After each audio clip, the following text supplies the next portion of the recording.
This truth about the sage, namely his non-perception of difference, is sometimes erroneously described as perception of non-difference in difference.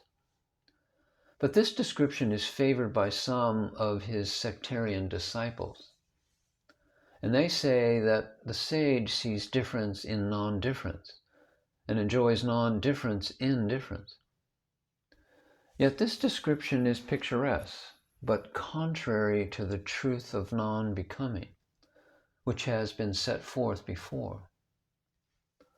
On this point, the sage of Arunachala said, "It is wrongly said by the ignorant that the sage sees difference, but enjoys non-difference in them. The truth is that the sage does not see difference at all." Besides, the primary difference is that between subject and object, and in the state of non-difference, namely the egoless state, this difference does not survive. Hence, perception is impossible in that state. It is therefore absurd to describe the sage as perceiving non-difference. He can be rightly described only as not perceiving difference. Perhaps what these sectarians mean is that the sage knows the underlying unity while seeing the differences. If so, then we have to ask whether this knowledge of the unity is experiential or merely inferential. This revelation makes it clear to us that so long as differences are being perceived, that is, so long as the ego survives, only inferential or theoretical knowledge of the unity is possible, not experience. This means that the sage has no experience of the unity, which is absurd. An argument advanced by these sectarians is that there must be something to maintain the distinction between one sage and another. They here take it for granted that there is a distinction. And to account for it, they claim that each sage has a subtle body of his own. We have seen that the subtle body is not other than the ego, and that the latter is just a hyphen joining two mutually negatory things, the real self and the body. It logically follows from this that there is no distinction between sage and sage. And this is true because the sage is not the knower or enjoyer of the self, but utterly identical with the self. This is what sage Sri Ramana says when he points. "It is from ignorance that you say, 'I have seen this sage. I shall see that other sage also.' If you know by experience the sage that is within you, then all sages will be seen to be the one." It may be said that we do not see a body and mind belonging to the sage. But so do we see other bodies and minds, and the teaching is that they are unreal. The truth is that it is our mind that creates the sage's mind and body, just as it creates the whole world, including God. We see the sage as a person in our dream of relativity, occurring in the sleep of ignorance. In the Guru Ramana Vachanamala, we are told, "The body or mind that appears as pertaining to the sage, who is in truth intangible like the sky, is just a reflection of the body or mind of him that sees it. It is not real." Whatever may be the case of other men, disciples ought not, we are told, to entertain the notion that the sage is embodied. In the same book it is said, "Understand that he that regards as really embodied the sage, his guru, who appears like a human being, but who is really infinite consciousness, is missing the mark and of impure mind.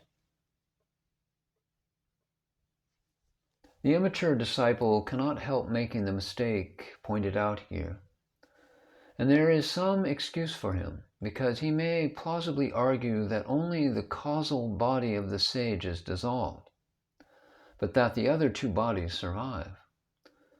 But he must outgrow this tentative point of view. How can he himself attain absolute bodiliness as pure spirit, Atman, if he regards his guru as not having attained that state? We have to recognize, therefore, that though the sage appears to us behaving like a person in the world, he is in fact pure consciousness, which cannot even be described as the witness of the activities of the mind and the body. A question was put to the sage: does the sage see the world as others do? And the sage of Arunachala replied, the question does not arise for the sage, but only for the ignorant. He puts the question because of his ego. And to him the answer is, find out the truth of him to whom the question occurs. You ask the question because you see the sage active like other men. The fact is, the sage does not see the world as others do. Take for an illustration the cinema show. There are pictures moving on the screen. If one goes up to them and tries to seize them, he seizes only the screen. And when the pictures disappear, the screen alone remains. Such is the case with the sage. The same question is answered by the sage in another way. The world is real, both to the ignorant and to the sage.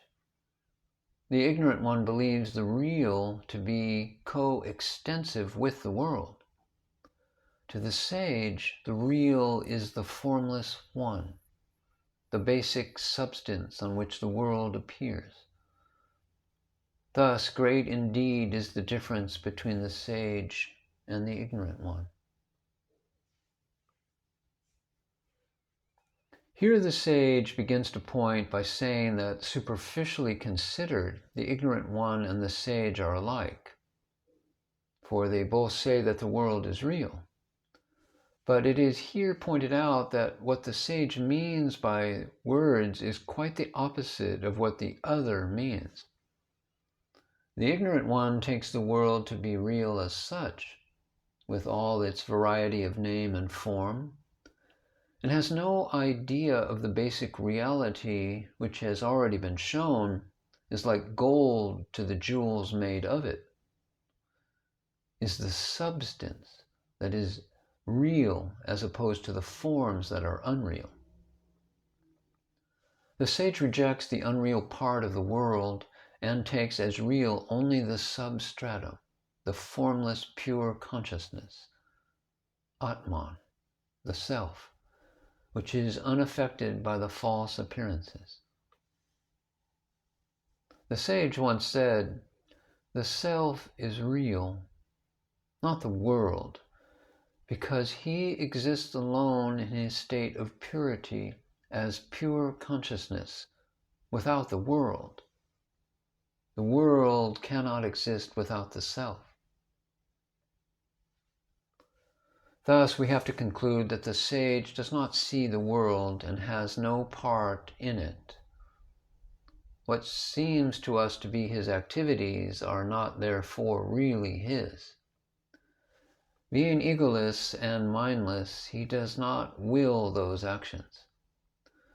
The selfsame power by which the activities of all creatures are prompted and sustained is behind those of the sage also, with this difference, that while the ignorant think they themselves are the doers, The sage does not think so.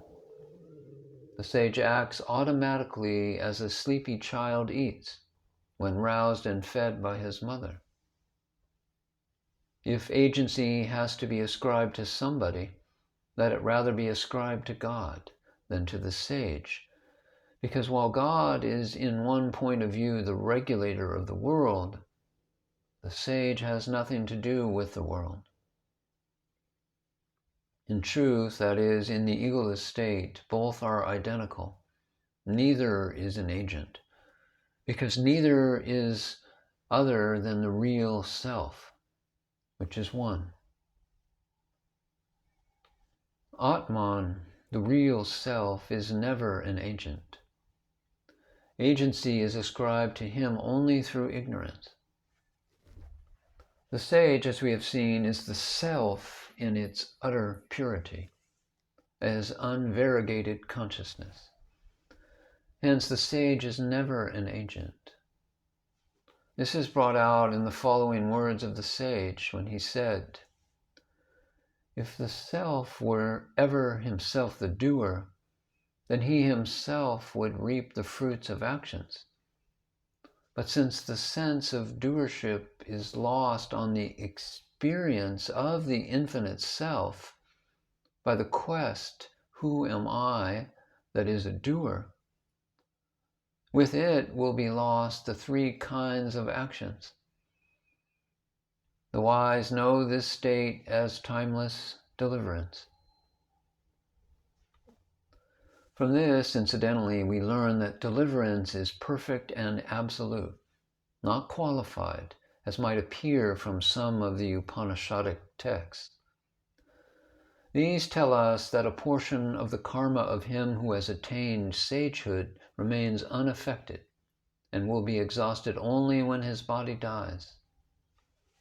This karma or prarabdha, the current karma, which came to fruition at birth, which gave him the body, and will regulate all that happens to it till its death. We are to understand that the liability to reap the fruits of this karma is only apparent, not real. The sage emphasizes this when he said, "What is said in the books, namely that the actions of the future and those of the reserve belonging to the sage are certainly lost, but that the current karma is not lost, is intended for the ignorant. But just as one wife out of many cannot remain a non-widow on the death of the husband, so all the three divisions of karma are lost when the doer, the ego, is lost." I am a doer is a thought. It cannot survive the ego. That the sage is in his real nature mindless and does not will the actions he seems to do will be seen from the following.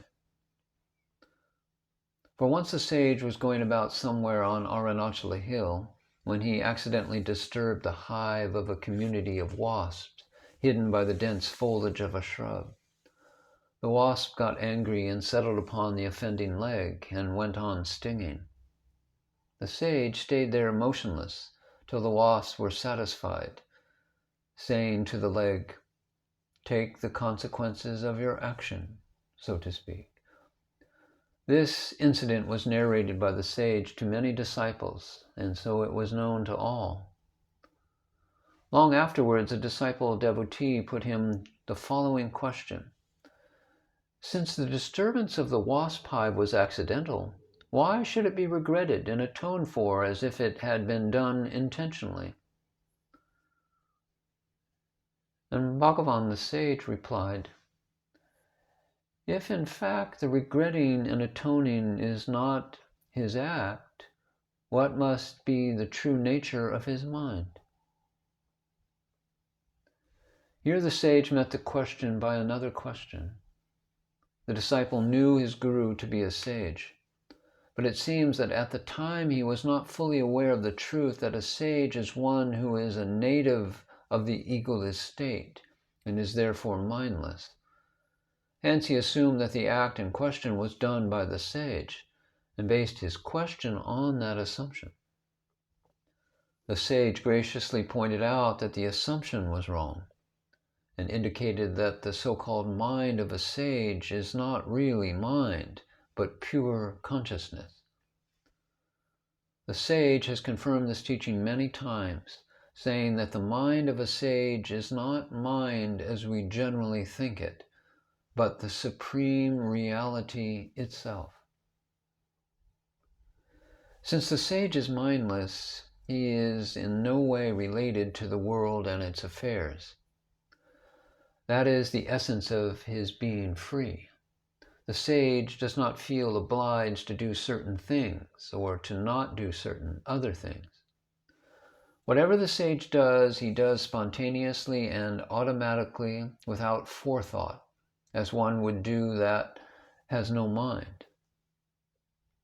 The ancient lore tells us that the sage is not assailed by regrets, such as I have done wrong or I have not done right.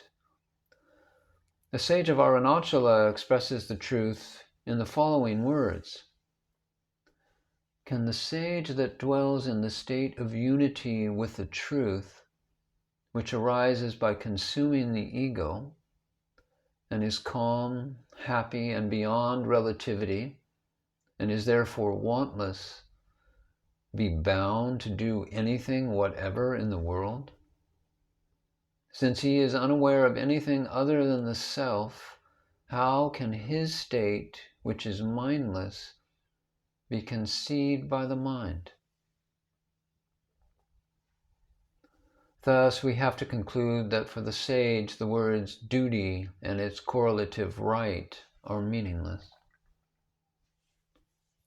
Of course, having a divine mission to fulfill, to illumine and uplift those that are ripe for deliverance, the sage is not inactive.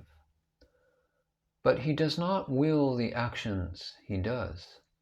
In fact, the sage's activity is far more efficient because of his egolessness than it would be if he willed them.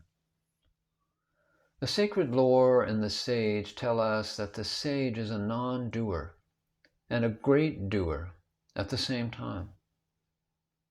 There is no contradiction in this, because the sage is not a doer in truth, but appears to be greatly active to those who see him. He cannot be really active because if he were, he would be aware of persons different from the self. And we have been clearly told this is not the case. Actions are willed out of desire, and the sage is desireless, because he is happy in the self, Atma Rama. On one occasion, the sage of Arunachala was asked whether it was not his duty to preach the truth to all the people and thus make them free. He answered, "If a man awakes from a dream, does he ask, 'Have those men that I saw in the dream awakened?' Just so the sage is not concerned about the people of the world." Referring to the notion now fashionable that it would be selfish to attain freedom for oneself, leaving all the world in bondage, the sage said, "This is like a dreamer saying, 'I shall not awake till all these dream men awake.'" A cryptic saying of the sage of Arunachala is as follows. The egoless state is not one of indolence, but of the intensest activity. This seems to be in conflict with another description by the sage where it is said that it is the sleep of bliss. We may remember that in a passage cited previously, the sage describes the state as waking sleep.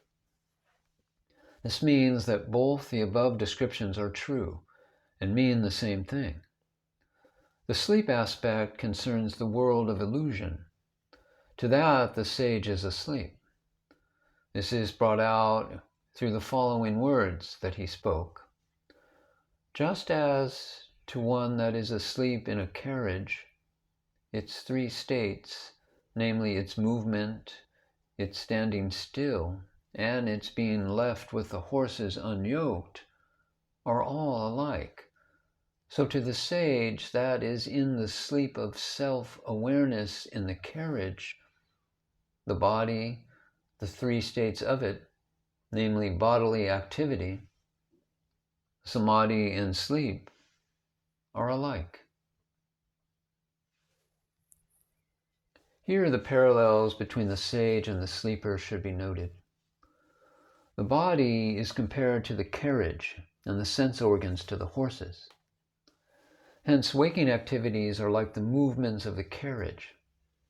The states of samadhi and sleep are both states of rest.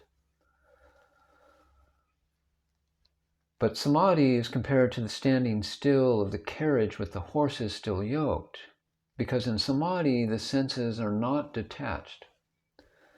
Hence, says the sage, in samadhi the head does not bend, but remains upright. In sleep the senses are detached, and hence the head bends, if the sleeper is sitting.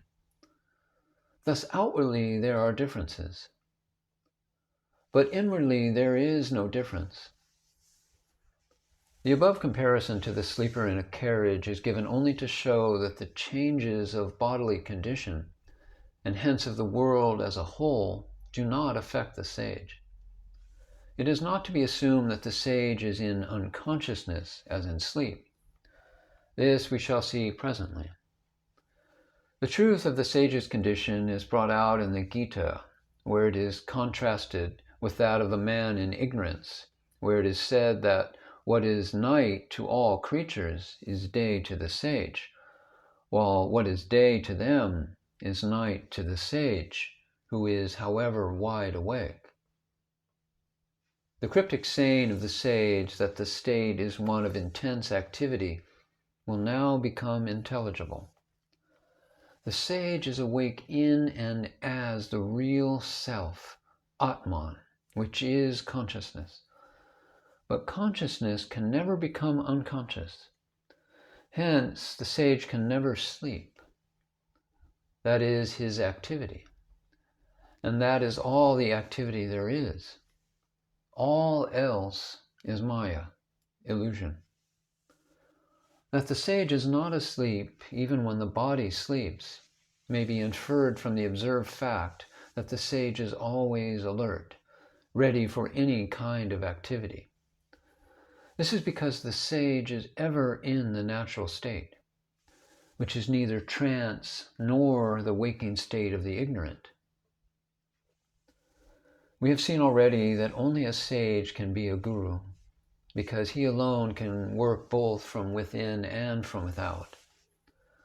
The true guru, it is said, pushes the disciple's mind inside from without and pulls it in from within, and thus gives him that experience of the self which will make him free. For this work of grace to be accomplished, the disciple must practice devotion to the sage as God, as Guru. It is said, "He that meditates on the true nature of the sage, who dwells in the heart, mindless as the Blessed One, the self of all, obtains the experience of the self."